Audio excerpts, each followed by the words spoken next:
By the turn of the 20th century, Shanghai had become synonymous with excess. The city's population had skyrocketed, fueled by both economic opportunity and the Chinese diaspora fleeing foreign encroachment elsewhere. In a single decade, the city grew sixfold, becoming the world's largest. Skyscrapers pierced the clouds, while below them, narrow lanes wound like scars across the landscape. And at the heart of it all sat the Opium Den, a sanctuary for the wary and the wild. The Opium Den was not merely a place, but a portal. It was a doorway to a different reality where pain could be soothed, sorrows could be forgotten, and the boundaries between the self and the world could be blurred. Once inside, one was enveloped by a thick fog of opium smoke that not only numbed the senses, but seemed to swallow the very essence of one's being. Time within these four walls moved differently, stretching and contracting in ways that defied the rhythm of the outside world. For those seeking solace, the Opium Den offered a temporary reprieve from the unrelenting chaos of Shanghai. Here, amidst the hazy smoke, one could shed the weight of their identity, their worries, their past, and simply exist in the present moment. Some came to forget their troubles, others to escape the suffocating confines of their lives. They lay on low wooden beds, their bodies enveloped by small, often threadbare blankets, while the smoke did its work, carrying them away to a realm of dreams. But the Opium Den was not just a refuge for the wealthy merchants and bored socialites. It also attracted a more desperate clientele, those whose lives were marked by hardship and drudgery. For the rickshaw pullers, coolies, and factory workers, the den offered a brief respite from the physical toil that defined their days. Here, amidst the dim oil lamp light, they could shed the grime of the streets and lose themselves in the comforting embrace of the smoke. Within these establishments, the air was thick with the sweet, pungent aroma of the exotic weed, creating an intoxicating atmosphere that both lured in customers and kept them coming back. The dens were also social hubs, albeit strange ones, where men from all walks of life came together united by their desire for a temporary escape. Here, class distinctions were blurred, and one could find common ground with a fellow opium smoker regardless of their social standing. Yet this camaraderie was often fleeting, dissolving as quickly as it formed when the smoke cleared and the men left the den to return to their lives outside. For many, the Opium Den was a place of quiet desperation, a last resort for those who had nowhere else to turn. Here, amidst the shadows, they sought solace from the harsh realities of their existence, if only for a few stolen moments. In these dingy rooms, the sounds of the bustling city were muffled, replaced by the soft murmur of voices and the gentle hiss of the opium pipe. It was here in the dimly lit corners that men found a temporary sanctuary from the unforgiving streets of Shanghai. As the smoke filled their lungs, they seemed to drift away from the clamor of the city, if only to return when the effects wore off and the cycle began anew. The Opium Den was a microcosm of Shanghai itself, a melting pot of cultures and a refuge for those seeking solace from the chaos. It was a place where one could shed the weight of their identity and simply exist in the moment, if only for a moment. While the Opium Den may have offered a temporary escape from the harsh realities of Shanghai, it also served as a reminder of the city's darker side, a side fueled by addiction, poverty, and desperation. As the smoke cleared, many were left to confront the demons that had brought them to these shadowy rooms in the first place. The year is 1937, the place, Shanghai. You awaken in your luxurious bed, stretch out your arms, and pick up the silver bell to summon your servant. Today is a big day.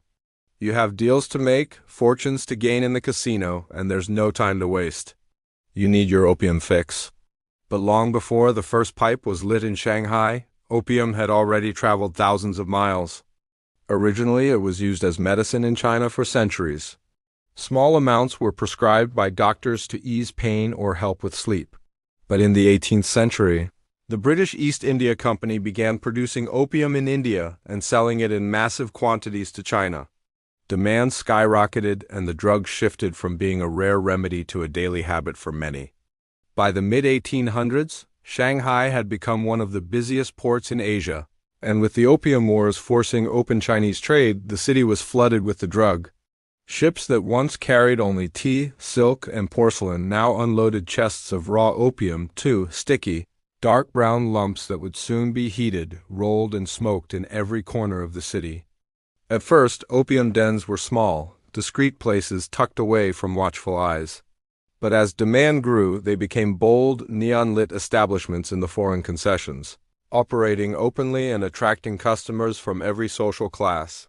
Sailors coming off long voyages, merchants celebrating a profitable deal, gamblers drowning in debt, all found their way to these dens. The British, French, and American areas of Shanghai all had their own styles of opium houses. Some were lavish, decorated with imported rugs and silk screens, offering private rooms and attendants who prepared the pipes for you. Others were bare, dim, and almost silent, with only the occasional cough breaking the stillness. There was even an opera house in one of the dens, where a troupe of actors performed nightly for the amusement of the high society. The most famous of these opium houses was the Golden Cloud restaurant located in the heart of the French concession. Its clientele included wealthy Chinese compradors, foreign adventurers, and even the occasional government official. The thick carpets muffled sound. The plush cushions invited you to linger. Exotic dancers twirled in the distance while fortune-tellers laid out elaborate tarot cards predicting a future filled with riches and pleasures. No matter the setting, the ritual was always the same. A small pellet of opium, no bigger than a pea, was placed in the pipe's bowl, heated over an oil lamp until it bubbled, then inhaled slowly, deeply. In a matter of minutes, the body loosened, the mind floated, and the troubles of the outside world melted away. It didn't matter if you were a dock worker trying to forget a grueling shift or a gambler trying to make back your fortune. Everyone found solace in the fragrant smoke. But as the years went by, the cost of opium kept rising, draining the pockets of its loyal customers. Then came the Great Depression, which dealt a heavy blow to Shanghai. With the economy in sharp decline, more and more people fell into poverty, becoming easy prey for the ruthless gangs that controlled the opium trade. The Golden Cloud and other high-end establishments closed down, leaving only the dim oil lamp lighting the way in dark. Dank basements where the smoke still curled and the addicts still huddled, dreaming of a better world. When the Japanese invaded in 1937, they brought with them new horrors, forcing many to flee Shanghai. Those who stayed behind found themselves trapped in a city under siege, surrounded by death and destruction. As the fighting intensified, the opium dens emptied and the pipes grew cold. Soon, the streets of Shanghai echoed with gunfire, tanks, and the cries of those caught in the crossfire. The war would last for years, bringing untold suffering to the city and its people. And when it was over, the world would be forever changed. Shanghai, too, would emerge from the ashes, but the opium dens were gone, replaced by a new reality. The memories of those lost to the smoke lingered, a haunting reminder of a bygone era. Today, stories of Shanghai's opium dens are mostly forgotten, known only to a handful of historians and antique collectors who seek out the remnants of this vanished subculture. Some say the ghosts of opium smokers still linger in the city's shadowy corners, forever seeking their next fix. What do you think? Let me know in the comments. If you enjoyed this video, please give it a thumbs up and subscribe for more historical tales. Until next time, stay curious. The year is 1934 and you find yourself in old Shanghai. The streets are a cacophony of sound and movement, a living, breathing thing all its own. But you've heard tales of a place tucked away in the maze of alleys and buildings where the sounds of the world fade to a whisper, and the only melody that matters is the one carried on the smoke of 1,000 lamps. They call it an opium den. You've come to experience it for yourself, to step through the door and into the hush that lies beyond. The first thing you notice when you enter is the sudden quiet. It's not a profound silence, more like the stillness that follows a long, drawn-out note. The streets outside are still there, the rattle of rickshaw wheels, the hawkers calling out for customers, the laughter spilling from the tea houses. But now they're muffled, as if heard through a thick, waterlogged blanket. A curtain or wooden screen often blocks the view from the street, adding to the hushed, secretive feel of the place. Then there's the smell, sweet, earthy, and strangely compelling. It clings to your clothes, it coats your skin. You realize it's the smell of burning? Incense, perhaps? No, something stronger, more pungent. Opium. It's everywhere here. In the very air you breathe, in the shadows that stretch and dance on the walls as the oil lamps flicker.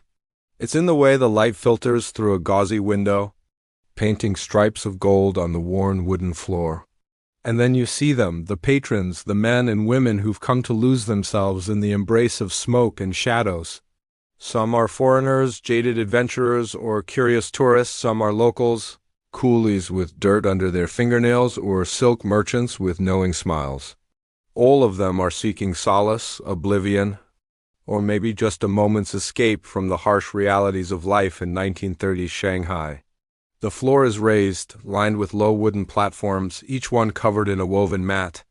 On top of each platform is a small porcelain pillow placed at the head of each bed. It's not for comfort, not really. It keeps the neck at the right angle for smoking, for staring into the glowing amber depths of the pipe. And those pipes, they're works of art in themselves, long and slender, often carved with dragons or other mythical creatures. They're filled with a fine, dark powder that smells faintly of spice and decay. Each inhalation is a gamble, a roll of the dice with one's own mortality. Attendants move between the beds, sometimes young boys, sometimes older women. Their movements as slow and deliberate as the smoke that curls from the patron's lips. They refill the lamps, clean the pipes, and prepare fresh pellets of opium for those who want it. There's a reverence for the ritual, a deep understanding of its power. Even the most jaded of the bunch wouldn't dream of speaking loudly in here. It's a place for quiet contemplation, for letting the swirling smoke carry your troubles away. A place where the only company you need is the ghosts that linger in the smoke. In the nicer establishments, you might hear soft music played on a two-stringed erhu, the mournful notes echoing the hidden sorrows of those who play and listen. You might see painted scrolls depicting misty mountains, an idealized vision of a world free from pain and suffering. But even in the shabbiest opium den, the poorest of the poor, there's a strange beauty to be found. The only decoration here is the smoke itself, curling and twisting into fantastical shapes. Some lie with their eyes half shut, lips curved into faint, absent smiles. They're lost in their own little worlds, worlds created by the smoke and the shadows. Others sit up, inhaling deeply from their pipes, their gazes far away, their faces illuminated by the soft glow of the lamps. A few whisper conversations drift through the haze, but no one speaks loudly. The den is a place for quiet contemplation, for letting the swirling smoke carry your troubles away. A place where the only company you need is the ghosts that linger in the smoke. In the end, you leave the opium den the same way you entered, stepping out into the bustling streets of old Shanghai, the sounds and smells of the city washing over you like a tidal wave. But you're not quite the same. You've seen the faces of men and women touched by smoke and shadows, heard the echoes of their whispers, felt the weight of their dreams.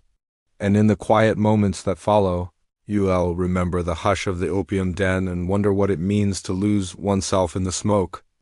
The patrons of Shanghai's opium dens were a study in contrasts. There were dock workers whose hands were rough and calloused, lying side by side with merchants in embroidered silk robes. There were gamblers who had just lost everything and wealthy businessmen who still had fortunes to waste. Addiction, after all, did not discriminate. Foreign sailors were common visitors. After months at sea, the den was an easy place to find release. A soft bed, a warm lamp, a dreamlike escape. Chinese laborers came too, often pooling their coins to share a single pipe between them. For some, it was a weekly indulgence. For others, it was a daily need. Women were a smaller, but not absent, presence. Some were customers in their own right. Others came as companions, entertainers, or even attendants. In certain high-class dens, courtesans would sit beside wealthy clients, laughing softly and refilling pipes, weaving the intoxication of opium with the intoxication of touch. There were also the owners, often shrewd businessmen, who knew how to keep the place running smoothly while avoiding too much police attention. Some were small-time operators in the Chinese quarters. Others ran grand establishments in the foreign concessions, where bribes ensured that the doors stayed open. And then there were the attendants, who were perhaps the most overlooked figures. They were the ones who prepared the opium, rolling it into perfect little pellets, heating it until it bubbled just right, and handing it to the customer with quiet efficiency. Many of them had been smokers once themselves. Some still were. In this smoke-filled world, identities blurred. A man's status outside mattered little once he lay down, head resting on a porcelain pillow, watching the smoke curl toward the ceiling. The clientele of Shanghai's opium dens were as diverse as the city itself, a kaleidoscope of faces and fates united by a common vice. There were young men and old men, short men and tall men, fat men and thin men. Some were clean-shaven. Others sported neat mustaches or luxurious beards. Some wore the traditional long gowns of Chinese scholars. Others were attired in the Western suits favored by Shanghai's new rich. There were merchants from the Middle East, India, and Europe, as well as Chinese nationalists and members of the Kuomintang, the Chinese Communist Party, warlords and soldiers. Gambling addicts rubbed shoulders with poets and painters. Indeed, the opium den was a microcosm of Shanghai, a place where the boundaries of class, age, ethnicity, and ideology were blurred by the thick, sweet smoke. The opium den was a place of anonymity, a haven for outcasts, and a refuge for the weary. It was a place where one could be anyone, anything, or no one at all. Here, the rules of society were suspended, and the only law was the pursuit of pleasure. Social niceties were forgotten, and customers were known only by the nature of their habit. The veteran, the student, the dandy, the degenerate, the connoisseur, the addict. These were the types that populated the opium dens, each seeking their own private escape from the clamor and chaos of the great city. For the newcomer, the opium den was an intimidating place, filled with strange sights and sounds. There were men with opium pipes protruding from their lips, men who had passed out from overdoses, and men who were shouting and gesticulating wildly. There were also men who were crying, begging, or simply lying in wait for their fix.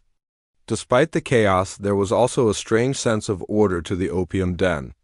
There were rules of conduct that were understood by all, and any violation of these rules could result in a beating or even death. For example, it was considered bad manners to fall asleep with one's pipe still in one's mouth.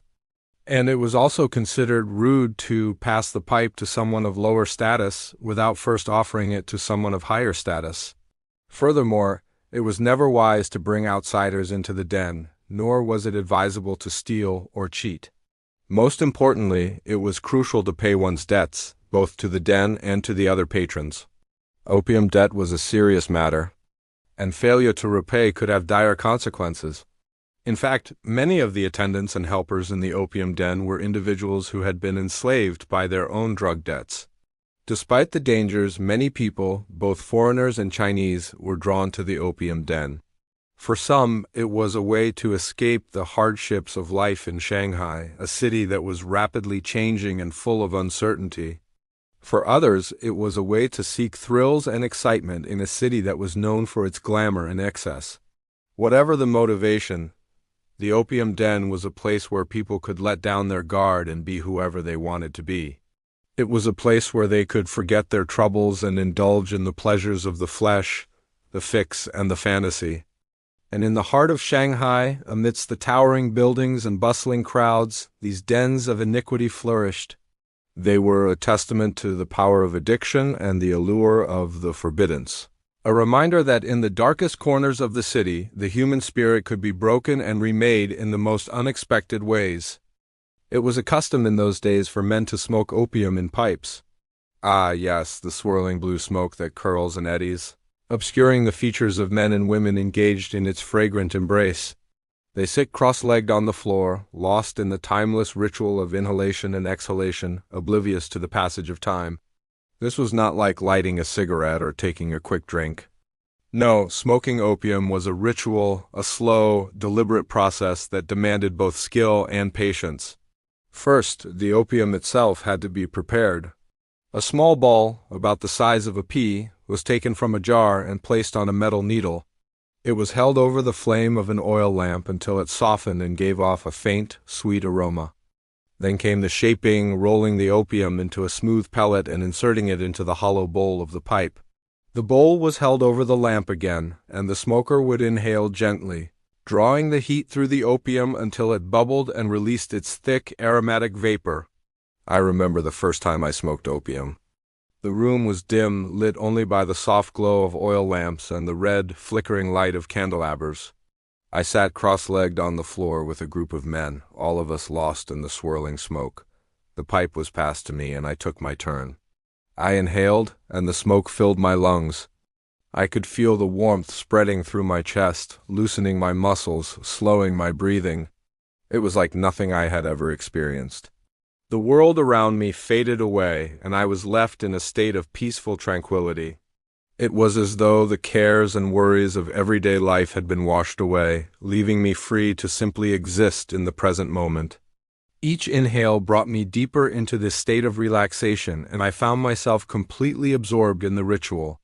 The taste of the opium was not unpleasant. It had a sweet, earthy flavor that lingered in my mouth long after I had inhaled. I could feel the heat of the smoke spreading through my body, bringing with it a sense of calm and well-being. My eyelids grew heavy, and I felt a smile spread across my face. It was as if a weight had been lifted from my shoulders and I was floating on a cloud. For many, the allure of opium lies in its ability to transport the smoker to a different plane of existence. It is a world where pain and suffering are forgotten, and all that remains is a sense of peace and serenity. In this state, one can reflect on life with newfound clarity, gaining insight into oneself and the world around them. Some have even reported experiencing moments of euphoria, feeling as though they are on the verge of a profound spiritual awakening. However, it is important to remember that the effects of opium are not all positive. While it can bring about feelings of relaxation and euphoria, it can also cause a significant decrease in physical and mental activity. This can lead to a lack of motivation and a general feeling of apathy. In extreme cases, opium can even induce a state of total physical and mental collapse. Despite these negative effects, the allure of opium has persisted throughout history. For centuries, it has been used as a form of pain relief and to treat various medical conditions. Its psychoactive properties have also made it a popular drug of choice among those seeking to escape the harsh realities of life. But for me, the most fascinating aspect of opium smoking is the ritual itself. The preparation of the opium, the slow, deliberate process of heating it and inhaling its smoke, the camaraderie among the smokers as they pass the pipe around, sharing in the experience. There is something truly magical about this ancient tradition that continues to captivate me to this day. And so I invite you to close your eyes, take a deep breath, and imagine yourself in that dimly lit room, lost in the swirling smoke and the gentle warmth of the opium. Experience the sensation of each inhale, the feeling of the smoke filling your lungs and spreading through your body, bringing with it a sense of calm and tranquility. Allow yourself to be transported to another time and place, where the only thing that matters is the present moment. But what are you doing still here? Go on, my friend, join the others. Take your turn with the pipe and let the opium carry you away. Within minutes of the first few inhalations, the opium's effects began to unfold. The heaviness in the limbs was not unpleasant. It was more like sinking into a warm bath, the body loosening inch by inch. The noise of the outside world faded completely, replaced by a low, steady hum in the mind. Even the dim oil lamps seemed softer, their light glowing with an amber gentleness.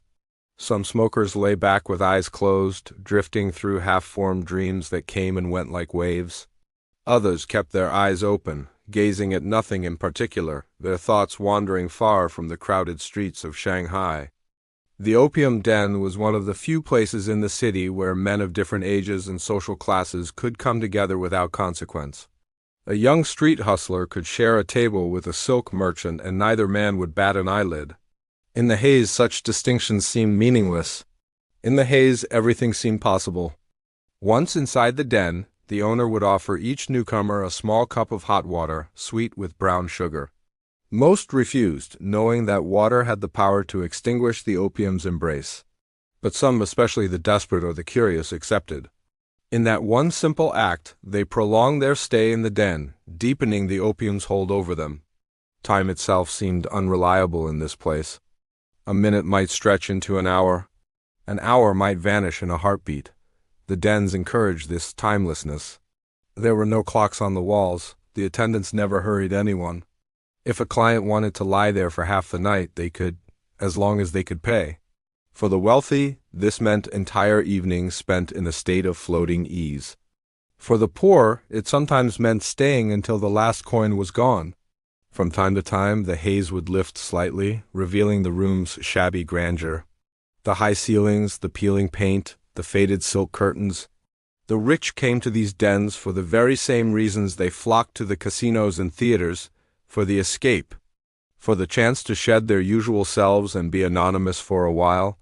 They came to lose themselves in the smoke. And in those moments when the opium's hold was weakest, they might catch sight of the man in the mirror and startle. Who was this stranger with haunted eyes?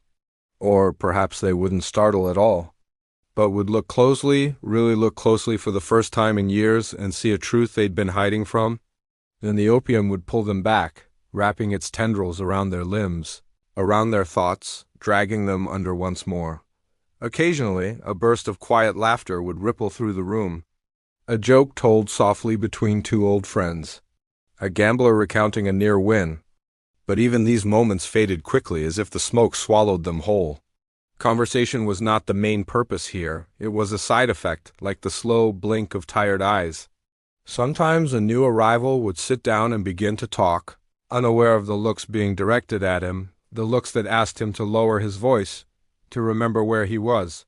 These men did not come to talk. They came to shut up. They came to stop thinking. They came to be emptied out. Outside, Shanghai's streets might be loud and restless, but inside the dens, everything was muted. The cries of street vendors, the rumble of gambling boats, the distant chatter of foreign devils, all of it was muffled, as if the walls had swallowed it. This was the city's slow heartbeat, hidden beneath layers of smoke. The opium was a fog that settled over the city, binding its people in a shared forgetfulness. In its embrace, they were equal. In its embrace, they were free. Beneath the haze, the opium trade was not romantic at all. Behind the soft glow of lamps and the quiet camaraderie of shared pipes lay an industry that thrived on dependence. The dens were the public face, but in the shadows were the importers, the smugglers and the corrupt officials who ensured the trade kept flowing. Much of the opium came from British-controlled India, brought to Shanghai in large shipments that passed through customs with suspicious ease. Bribes changed hands. Politicians looked the other way. And for every lavish concession house den, there were dozens of smaller, hidden rooms in Chinese neighborhoods where regulation was impossible. A man stepped into the dimly lit opium den, the scent of the drug a comforting embrace. He settled onto a nearby bench, joining the hazy tableau of men lost in their own worlds. In his hand, a pipe, a ticket to a temporary haven from the relentless demands of life. Outside, the bustling streets of Shanghai roared with the chaos of a city on the edge of the world.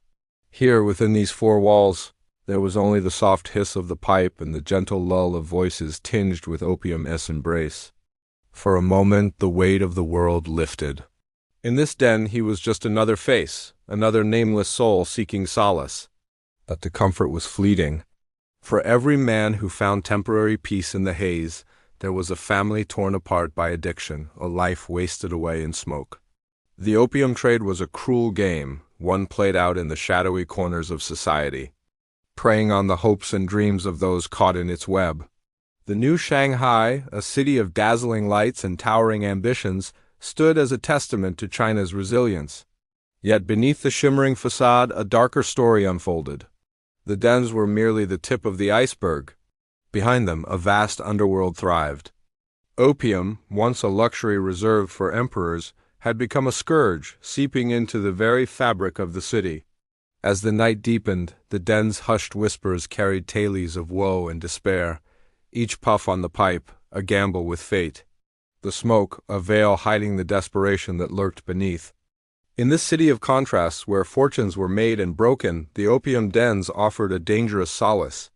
They were a sanctuary for the desperate, a refuge for those seeking to escape the harsh realities of a world that had dealt them a losing hand. Within these dimly lit chambers, men sought oblivion, willing to sacrifice everything at the altar of forgetfulness. Their faces, illuminated by the eerie glow of oil lamps, were etched with stories of sorrow and regret. The smoke that curled from their lips carried the weight of their unspoken anguish, each inhalation a desperate attempt to silence the demons that haunted them. In the heart of this den, amidst the haze and the hushed whispers, a new story was born. A young journalist named Zhang, fueled by a burning sense of justice, had infiltrated the den.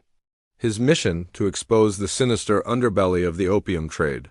With a notebook hidden under his coat and his eyes sharp and observant, he had become one of them, a nameless face in a crowd. But Zhang was no ordinary patron. His mind raced, piecing together the grim reality of the opium den. He observed the men, their mannerisms, their exchanges, and he listened, absorbing the snippets of conversation that revealed the dark truth behind their smoke-filled haven. As the night wore on, Zhang felt the insidious grip of opium tightening around him. He saw the subtle cues of addiction, the twitching hands, the vacant stares, and he knew he had to act fast. His resolve hardened, realizing that the only way to break free from this web of deceit was to expose it.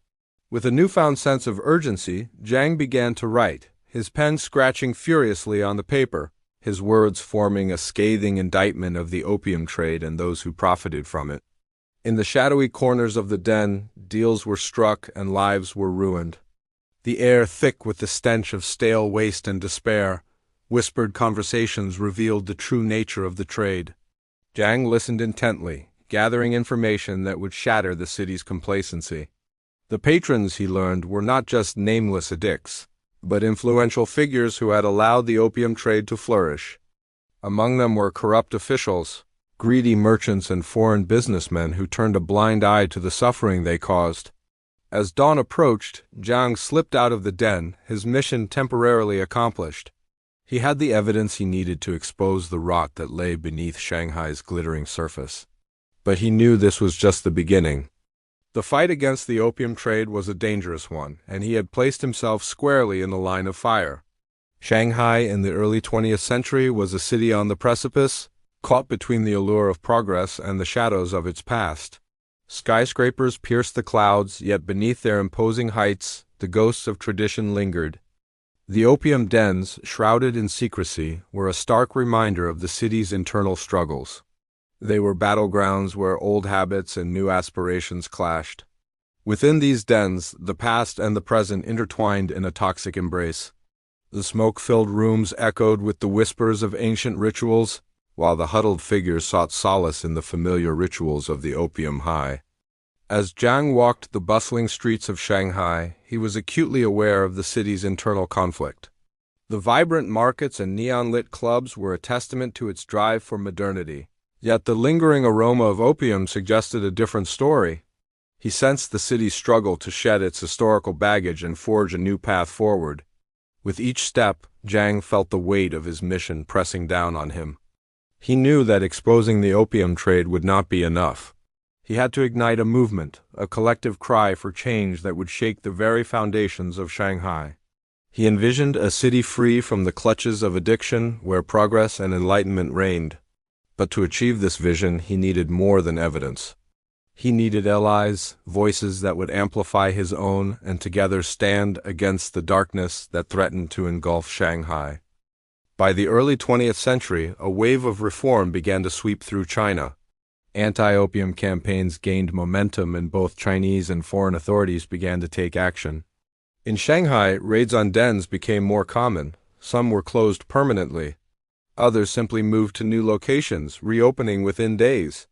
Reformers argued that opium was draining the life from the city, stealing productivity, breaking families, and keeping the working class subdued. To get the message across, they plastered the city with posters showing gaunt figures lying on filthy mats, their pipes abandoned beside them. Officials also staged public burnings of confiscated opium, smashing pipes in front of large crowds. But while the campaign succeeded in closing many opium dens, it failed to stamp out the trade entirely. Corruption still ran deep and many police officers were regular customers themselves. Some dens paid higher bribes to stay in business. Others operated quietly in basements, behind tea shops or on the upper floors of gambling houses. For regular customers, the raids were an inconvenience, not an end. They learned to follow the whispers to find the new addresses, the hidden staircases, the secret rooms. In fact, the dens that catered to the elite were nearly impossible to raid. They often occupied entire floors of buildings owned by wealthy Chinese families who turned a blind eye to the activities there. The reformers had hoped to shut down the dens by making it too risky for landlords to rent to opium dealers, but that did not work out as planned. By 1930, Shanghai's vice squads had become so familiar with the city's dens that they often knew the layouts by heart. Even when a building was cleared, there was a good chance the den would reopen under new management the very next day. Still, the pressure was building. International treaties, new laws, and public campaigns slowly reduced the number of open dens. The golden age of Shanghai's opium scene was beginning to dim, though the smoke had not yet cleared. The turning point came with the Second Sino-Japanese War. When the Japanese invaded in 1937, they brought with them a new military solution to old-fashioned problems. Rather than shutting down the dens, they just burned them to the ground. Entire city blocks were leveled, forcing the remaining dealers underground. Without the profits from open dens, warlords and triads alike turned to smuggling and selling on the black market. Soon, the only way to get opium in Shanghai was through the black market. In the old days, the smoke from 1,000 chimneys could signal the presence of a den. Now, a customer might meet a dealer in a crowded street, receive a white powder wrapped in newspaper, and then take it home to cook up in their own kitchen. While this may sound like a defeat for the anti-opium forces, it was actually a victory. By forcing the dens to close, they had cut off the supply of cheap opium to the masses. No longer could the masses afford to get hooked. Now, opium use became a habit reserved for the rich and the gangsters. It was no longer socially acceptable to carry a pipe around the city. So, smokers built elaborate pipes they could hide in their pockets. Small pipes were connected to leather tubes and bellows hidden under their coats. Gangsters even built special suitcases with secret compartments for carrying opium and pipes. Opium smoking went from being an everyday occurrence to something done in secret, and that's how it stayed for decades. Hey, thanks for watching that whole thing. If you enjoyed this episode, please take a second to like, subscribe, and write a comment. It helps us reach more history lovers like you. You can also support us directly through our website. We've got some really cool perks like submitting a video topic suggestion, getting early access to every video, and chatting with us directly on a video platform. But if all that doesn't appeal to you, we totally understand. You can always just pop back for more historical tailies from the Orient Express. It's time for a history hot tip. And by the 1940s, the world that had once thrived inside Shanghai's opium dens was fading fast. What began as a crackdown in 1935 under the nationalist government continued after the Japanese occupation. By 1949, most of the city's famous smoking houses were closed. The big commercial dens had been shuttered for years. Their velvet curtains and carved beds left to gather dust. The smaller back alley dens were now driven further underground, operating on the fringes of the city. They were little more than whispers. For those who had spent years in the haze, the change was not always welcome. Some carried their pipes with them to private rooms or secret gatherings. Others struggled to quit. Their bodies weakened from years of dependence. The streets outside might have been cleaner, but for many former smokers, life without the soft glow of the oil lamp and the curling smoke felt unbearably sharp. Most opium dens were small businesses catering to neighborhood regulars. In the maze of rooms, one could easily spend weeks or even months without seeing daylight, subsisting on the den's opium, food, and women. Here, men of all social classes came to escape the clamor of the city and the expectations of society. In the dim oil lamplight, smoking opium was a way to transcend one's earthly bonds and achieve a state of euphoria known as being on the nod. It was an altered state of consciousness that could be reached by inhaling the drug through a long pipe. When you inhaled the smoke, it would clear your mind, numbing any pain or sorrow. It allowed you to escape the harsh realities of life in Shanghai, whether it was the poverty, the grime, the relentless noise, or the crushing weight of unfulfilled dreams. Travelers who visited the dens in the early 20th century often described this experience as blissful. They wrote of soft beds, strange music, and the mesmerizing spectacle of smoke rings floating through the air.